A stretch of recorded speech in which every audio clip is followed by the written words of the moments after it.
ہماری تاریخ میں بہت بڑا خوبصورت نام حضرت عبداللہ بن زید رحمۃ اللہ علیہ کا ہے۔ آپ نے ساری زندگی نکاح نہیں کیا، جوانی گزر گئی، بڑھاپا آیا۔ ایک دن بیٹھے حدیث مبارکہ پڑھ رہے تھے تو اس میں نبی کریم صلی اللہ علیہ وآلہ وسلم کا فرمان پڑھا، جس کا مفہوم یہ تھا کہ جنت میں کوئی اکیلا نہیں ہوگا۔ جو نکاح کی عمر کو نہیں پہنچا یا پہنچا بھی تو کسی وجہ سے نکاح نہیں کیا اور وہ مسلمان ہی مرا، تو اللہ مسلمان مردوں اور عورتوں کا جنت میں آپس میں نکاح کر دے گا۔ جب یہ حدیث مبارکہ پڑھی تو دل میں خیال آیا کہ یہاں تو نکاح نہیں کیا تو جنت میں ہونا ہی ہے، تو جنت میں میری بیوی کون ہوگی؟ دعا کی، یا اللہ مجھے دکھا تو صحیح جنت میں میری بیوی کون ہوگی۔ پہلی رات دعا قبول نہیں ہوئی، دوسری رات بھی دعا قبول نہیں ہوئی، تیسری رات دعا قبول ہو گئی۔ خواب میں کیا دیکھتے ہیں؟ کالے رنگ کی عورت ہے، حضرت بلال حبشی رضی اللہ تعالیٰ عنہ کے دیس کی رہنے والی، حبشہ کے دیس کی، اور وہ کیا کہتی ہے کہ میں میمونہ ولید ہوں اور میں بصرہ میں رہتی ہوں۔ پتہ مل گیا، آنکھ کھلی حضرت کی، تہجد کا وقت تھا، نوافل پڑھے، نماز فجر باجماعت ادا کی اور سواری لے کر حضرت عبداللہ بن زید بصرہ گئے۔ وہاں لوگوں نے بڑا استقبال کیا، حضرت کا نام ہی بہت بڑا تھا۔ لوگوں نے بٹھا کر پوچھا، حضرت بتائے بغیر کیسے آنا ہوا؟ خیر تو ہے؟ آپ نے پوچھا، یار یہ تو بتاؤ یہاں کوئی میمونہ ولید رہتی ہے؟ لوگوں نے حیران ہو کر پوچھا، حضرت آپ اتنی دور سے میمونہ ولید سے ملنے آئے ہیں؟ آپ نے فرمایا، کیوں، اس سے کوئی نہیں مل سکتا؟ لوگوں نے کہا، نہیں حضور وہ تو دیوانی ہے، لوگ اسے پتھر مارتے ہیں۔ حضور نے پوچھا، کیوں مارتے ہیں؟ لوگوں نے کہا، حضور کام ہی ایسا کرتی ہے، کوئی رو رہا ہو تو اسے دیکھ کر ہنسنے لگتی ہے، اور کوئی ہنس رہا ہو تو رونا شروع کر دیتی ہے، اور وہ اجرت پر پیسے لے کر لوگوں کی بکریاں چراتی ہے۔ آج بھی وہ ہماری بکریاں لے کر جنگل میں گئی ہے، آپ آرام فرمائیں، عصر کے بعد آ جائے گی، آپ مل لیجئے گا۔ حضرت نے فرمایا، عصر کس نے دیکھی ہے؟ پوچھا، وہ کس سمت گئی ہے؟ تو لوگوں نے کہا، جنگل کی طرف۔ لوگوں نے کہا، حضور جنگل نہ جائیں، بہت خوفناک جنگل ہے۔ آپ نے فرمایا، بتاؤ کس طرف گئی ہے؟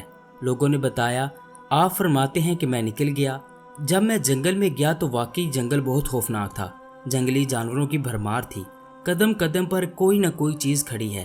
آپ فرماتے ہیں، قربان جاؤں اس عورت کی ہمت پر، وہ اس جنگل میں کس طرح بکریاں چرا رہی ہے۔ شیروں نے اس کی بکریوں کو ابھی تک کھایا نہیں، اتنے درندے ہیں، سارے مل کر حملہ کر دیں تو کیا کرے یہ اکیلی عورت، کس کس کو روکے گی؟ خیر، آپ فرماتے ہیں کہ وہ جگہ جہاں لوگوں نے مجھے بتائی تھی میں وہاں پہنچ گیا۔ جب میں وہاں پہنچا تو منظر دیکھ کر حیران رہ گیا۔ دو حیران کر دینے والے مناظر تھے۔ پہلا، میمونہ ولید رحمۃ اللہ علیہ بکریاں نہیں چرا رہی تھی، بلکہ اس جنگل میں جائے نماز بچھا کر نوافل پڑھ رہی تھی۔ پر بکریاں چرانا تو بہانہ تھا، یہ تو بہانہ تھا کنارہ کشی کا۔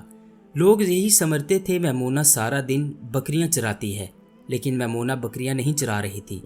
دوسرا کیا دیکھا کہ میمونہ تو نماز پڑھ رہی ہیں، پھر بکریاں کون چرا رہا ہے؟ بکریاں تو ایک جگہ نہیں رکتی، کبھی ادھر جاتی ہیں کبھی ادھر۔ آپ فرماتے ہیں کہ میمونہ نماز پڑھ رہی تھی اور شیر بکریاں چرا رہے ہیں، بکریاں چر رہی ہیں، شیر ان کے گرد گھوم رہے ہیں۔ اگر کوئی بکری بھاگتی ہے، کیونکہ اس کی فطرت ہے شرارت کرنا، تو شیر اسے پکڑ کر واپس لے آتا ہے، لیکن کہتا کچھ نہیں۔ آپ فرماتے ہیں، میں حیران و پریشان کھڑا تھا کہ یہ کیسے ہو گیا، یہ فطرت کیسے بدل گئی؟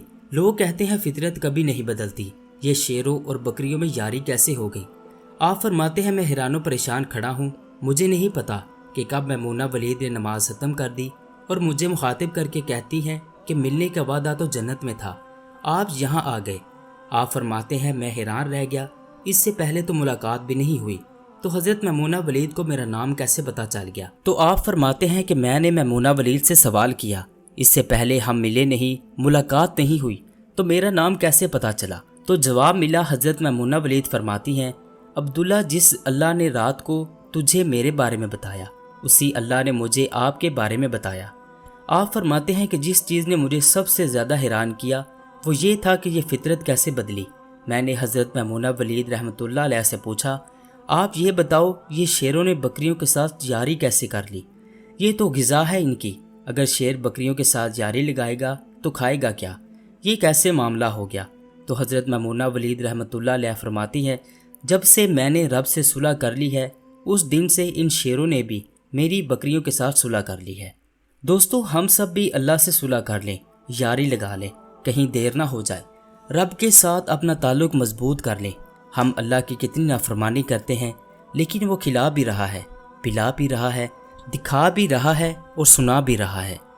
نماز پڑھیں، اللہ کی یاد میں زندگی گزاریں، یہی حقیقی کامیابی ہے۔